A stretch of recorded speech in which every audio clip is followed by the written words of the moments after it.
Solutions to prevent forklift accidents. A mind-changing truth: most forklift accidents can actually be prevented with technology. In this scene, the load in front blocks the operator's view, and the pedestrian is eventually hit.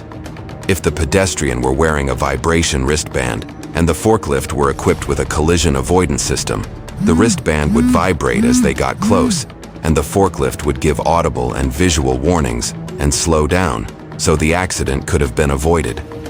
This is a tip-over accident caused by driving fast with the forks raised. When the forklift is fitted with a raised fork speed limiter, as long as the forks are in a high position, the truck will only move slowly no matter how hard you press the accelerator.